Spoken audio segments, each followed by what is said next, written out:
Hello and welcome back to another update in the Israeli-Palestinian war, where there's been a significant development in the northern parts of the Gaza Strip, and that is a complete Israeli withdrawal from Gaza City. We see that the whole of Gaza City is now back into Hamas hands.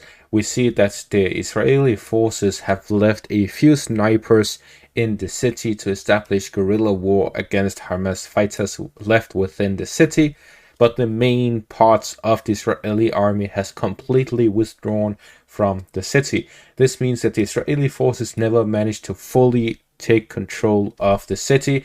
Instead, before they fully took control over the city, they withdrew and has left the city back into Hamas' hands. Their claim is that they have completely destroyed Hamas in the northern parts of the Gaza Strip, but the fact that they have left some snipers and continued airstrikes in the northern parts shows that that is not the case. It simply shows that the attrition they were suffering from having their whole army within the city was too much, so now they're leaving their special forces, their best trained units within the city to continue conducting operations and continue a guerrilla war within the city. This, however, will likely not succeed, as the Palestinian forces, the Hamas fighters, still have the local population on their side, and one of the rules that was written by the United States after the experience with urban war over the past 2 decades was whoever has the local population on their side will have information on their side, and therefore if any civilian spots an Israeli soldier, they will tell Hamas where they are, and the Hamas fighters will be able to ambush them. So we're seeing that the Israeli forces are now in a very difficult situation, as they have not completed their goals in the north of the Gaza Strip, yet they have withdrawn from most of it, including all of the city and most of the Jabaliyah area, as well as the Beit Hanun area and Beit Lahia areas. So we're seeing that there's only this small presence in the northern outskirts as well as in the central parts, but there's no significant presence anywhere in the Gaza City. So this can be called a victory for Hamas and a failure for the Israelis. However, this war has not been lost by the Israelis. Instead, we're seeing that there's continuous heavy fighting in the central parts of the Gaza Strip and also in the Khan Yunis area. Here we're seeing that the purpose of the Israeli invasion from the very start wasn't really to free the hostages, but instead to destroy the Hamas leadership. We've seen that through these almost 100 days of fighting between the two sides, that many Hamas leaders have been killed, mainly from the military branch, but also from the political branch. However, so far, Hamas has not nearly been destroyed.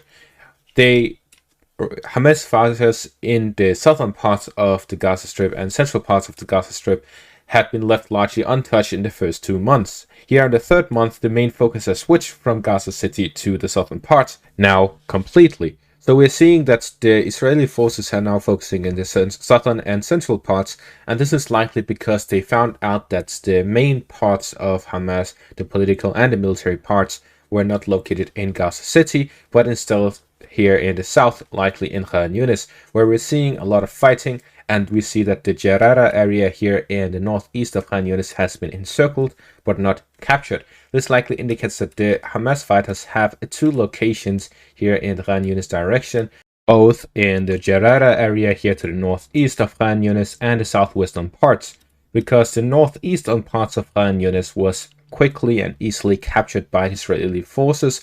Although they managed to enter and take control of these areas, they do not fully control it. There's a lot of guerrilla fighting taking place within it, but the southwestern parts has largely been left untouched, being heavily bombarded by Israeli forces. But they also, before entering the northeastern parts, told the civilian population to get out of it, move away, evacuate it to the western parts and the southern parts in the Rafah area, where in the Rafah area there is said to today house 1.3 million Palestinians in such a small area. So most of the civilians in the Gaza Strip have left for Rafah, but this also meant that the northeastern parts of Khan Yunis were largely left without civilians, while the southwestern parts have a lot of civilians. So we're saying that the fighting taking place in the northeastern parts is largely between the Israeli army and Hamas fighters, as the Israeli army attempts to gain full control over the area and push the Jarara area here in the northeast. while at the same time we're seeing that there's continuous fighting in the central parts. So the exact state of the war is not known to the general public. It is only known by Hamas officials and Israeli officials. But at the same time, we see that almost after 100 days, we see that the fighting continues. Hamas still has a significant presence throughout the Gaza Strip, both in the northern parts and in the southern parts. Yet the Israeli forces continue this war, which it has gone down a bit. It has reduced a bit, despite having 300,000 troops for the Gaza Strip, which outnumbers the Hamas fighters almost 10-1. They have been unable to win this war in 100 days, and our fighting still continues with no success for the official goals of the Israeli forces. The official goals were, first off, to completely destroy Hamas, which has not happened yet, and the second goal was to free all of the hostages. They've freed all of the civilians, but all the soldiers have not been freed yet, and as such we see that there's this continuous fighting where the Israelis have not achieved any of their goals, and as such so far the Israeli forces cannot withdraw, they cannot end this war and call it a victory because the official goals have not been met. So what exactly is currently happening? What is the goal of the Israeli army, and how are the Hamas fighters responding to that? First off, in the northern parts, it seems that the Israeli forces are trying to do and achieve two things. The first one is that through the fighting that they have gone through, they want to keep this connection between the north and the east in the surface cut off. As such, the only connection is the tunnels between the two sides, and they want to continue pressuring the Hamas positions all throughout the urban areas, and they want to locate and get rid of the Hamas leaders and locate and free the Israeli soldiers who have been taken hostage.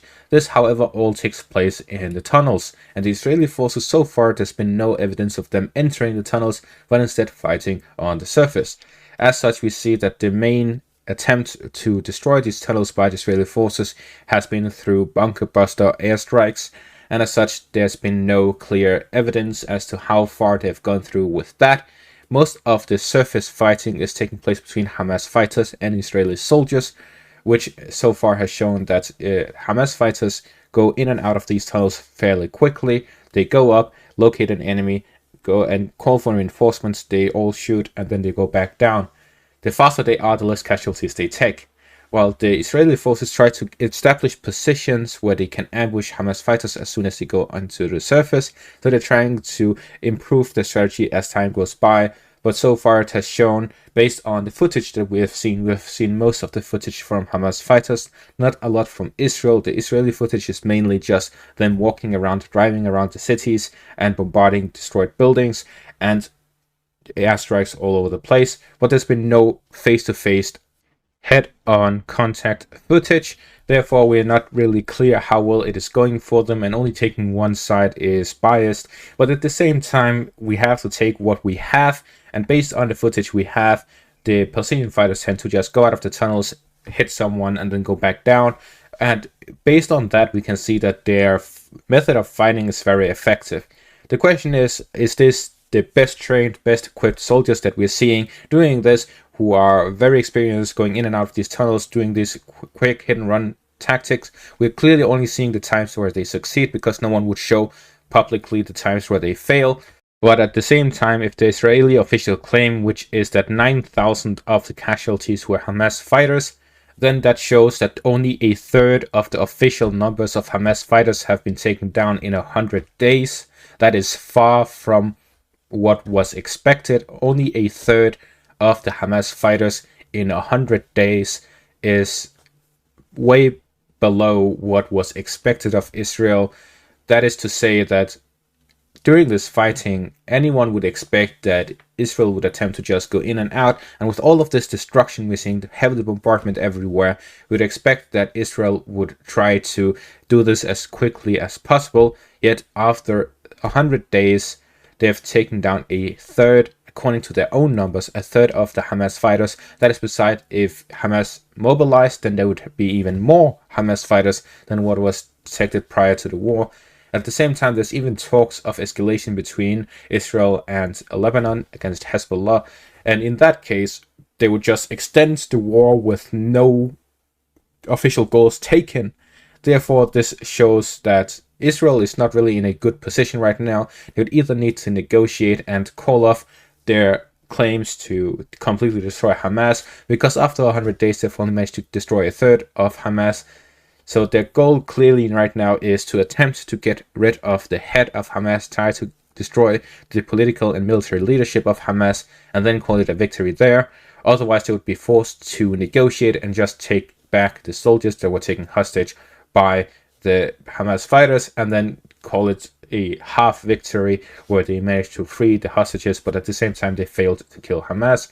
Or they'll just completely escalate the war to fight Hezbollah as well, and then end in a endless war against guerrilla fighters both to the north and to the southwest, where they'll continue taking casualties until eventually it's just a war that they can't win. They're fighting against Muslims, and Muslims are known to be very tenacious fighters, as we have seen in Afghanistan. We have seen it everywhere in all Muslim countries. It's simply a fight that they can't win. And that is going to be all for this update. Thank you all for watching, and have a great day.